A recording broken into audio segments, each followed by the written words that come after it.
Said good morning to you.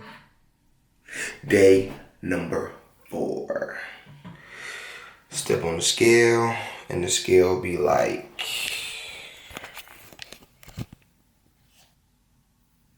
take that. The first thing we have is my warm-up. This is a pec deck is what I call it. And I'm doing 3 sets of 20 flies. As you can notice, I'm grabbing on to the sides of the arms, because when I actually grab the black handles, my arms are too long. So by me going up to the silver part, I can actually keep a straighter arm versus a bent arm with my hands on the handles. What I suggest is give yourself like a half a second to a second squeeze or pause in the front, making sure that you're really contracting that muscle the best that you can. I'm about to make some money talking here. 275 on the flat bench, first set. I'm going for 10 reps. 275, I got overzealous with this one for sure.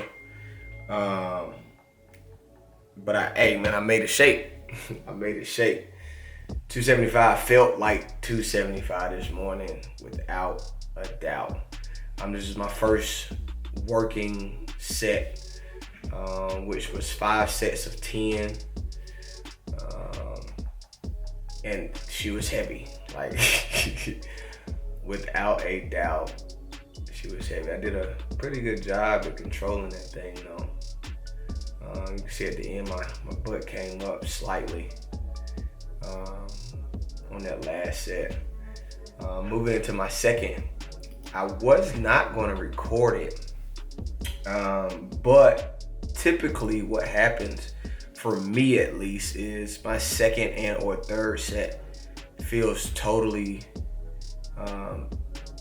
much better. Totally better, is that a word? Can I say that phrase? My second or third feels much better than my first, because 275 in your hand for your first set is crazy.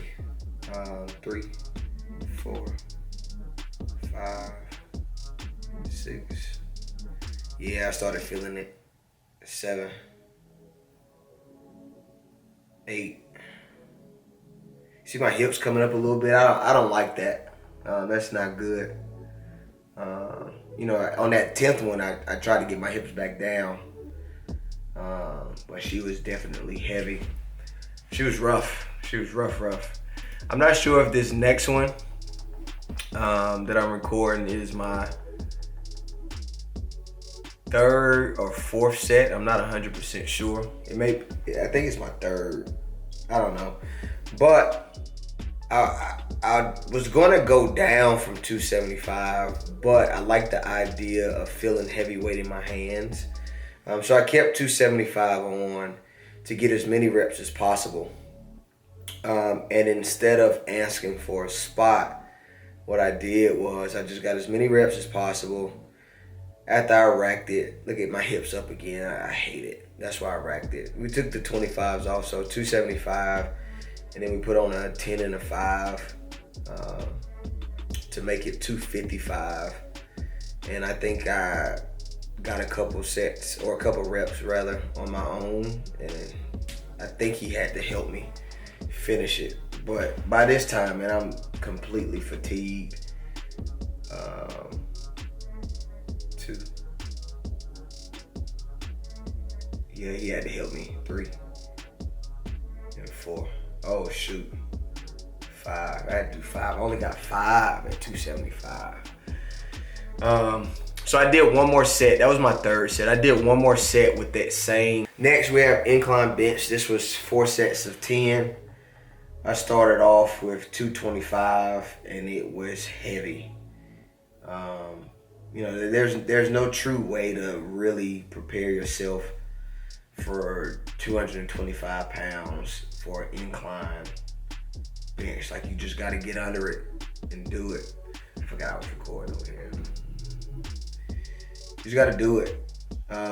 You can see me pushing through my feet, trying to keep my hips down, but you can see me pushing through my feet. What most people don't realize or understand or know, that bench press is actually a full body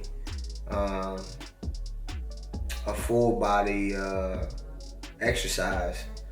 I just told Jalen it was too much. He helped me entirely too much. I want to still struggle, and that's the good part about being a spotter. It's a very intimate ordeal when you're spotting somebody. It is literally your job and your responsibility to. Second set, I left 225 up there again, because here again I thought that my second set may possibly be a little bit better than my first and move a little bit smoother. But at this moment, when I finished this set, I realized why I was struggling. It was because I only had 110 grams of carbs yesterday.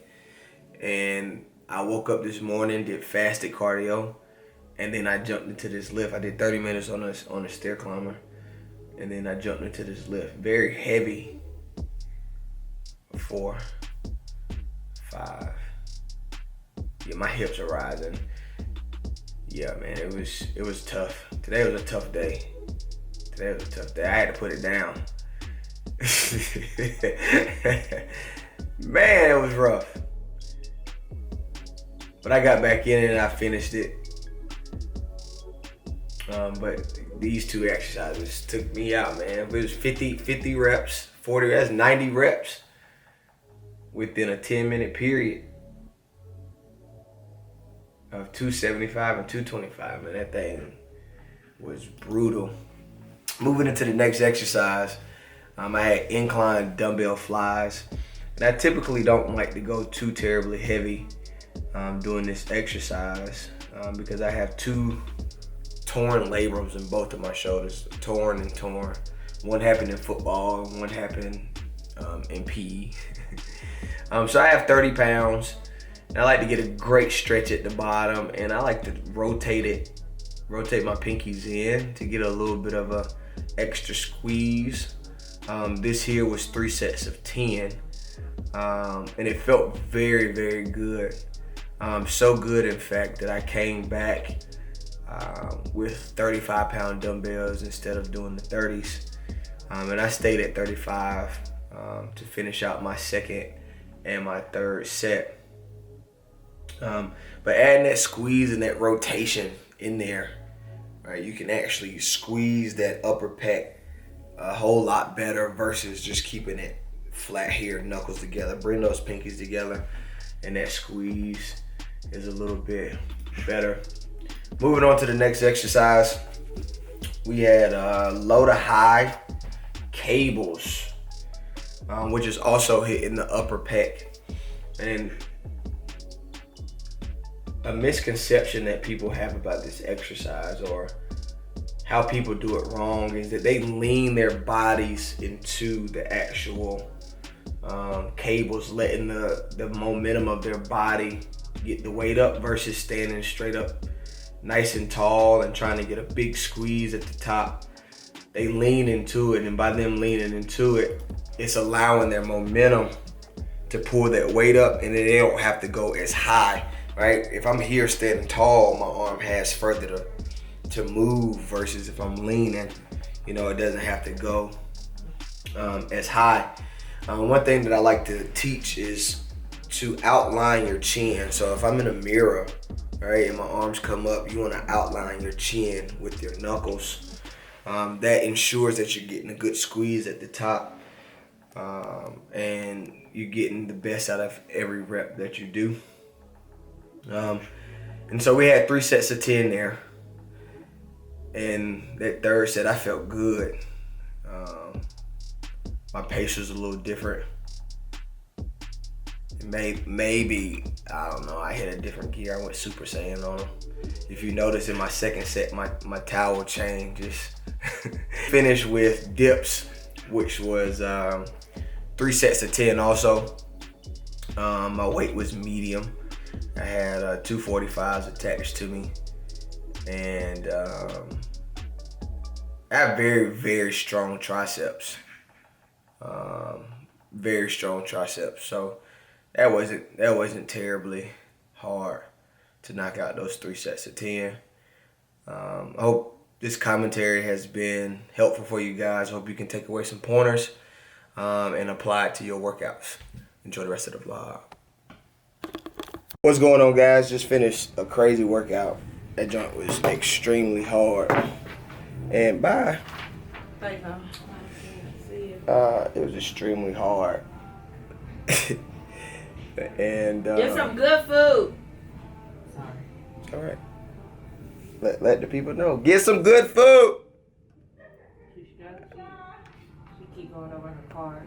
She eating too much in carbs. I mean her fat. Oh. What is she eating? Stuff she just had, pasta, No. popcorn, like foods with no substance. Yeah.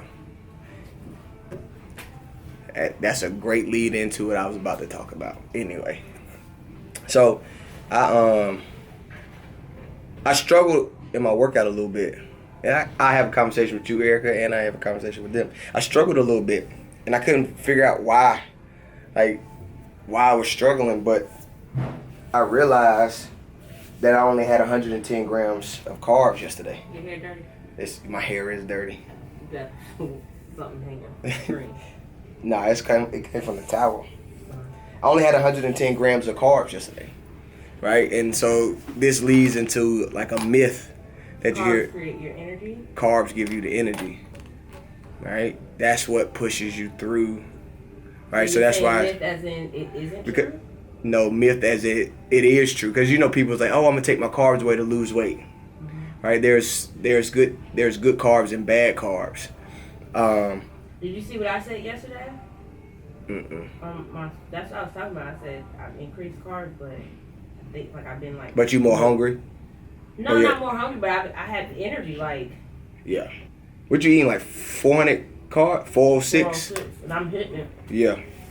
You need it, man. I might be a little under like I know I'm not in my 5 deficit of carbs, but I might be like 20. Yeah. So I mean I'll keep playing. But it's more than what you've been here. Yeah. And you think about it, man. Think about how long your day is and how much you do. You're burning all that. So you need it. And then right? I'm having them in the morning. I have a bulk of it in the morning or earlier in the day, like before noon. And that's good. So like yesterday for me, I only had 110 grams, but I had those 110 grams before 10 o'clock. So I had no more carbs for the rest of the day. And I had to teach Club Prime. And then I came in here, fasted cardio, and then I tried to lift. And normally what happens when I work out, the second set feels better than the first one. Majority of the times. While you're going through the challenge, think about like, okay, did I hit my carbs today? How does my body react to me hitting it or not hitting it? Making note of like how you feel. But like for me though, Sunday, Tuesday, I can have 300 carbs. Monday, what did I just say? Sunday, Tuesday. So Monday, Wednesday, Thursday, Friday. No, I don't know. 2 of these days I can have 300 carbs. The rest of them is 110. It was rough. So I put y'all on here to talk about how important carbs are. Don't cut them out because you think you're going to lose weight that way. Yes, you will lose weight if you cut them, but you also need them to be able to do the things and perform the exercises that you need to perform.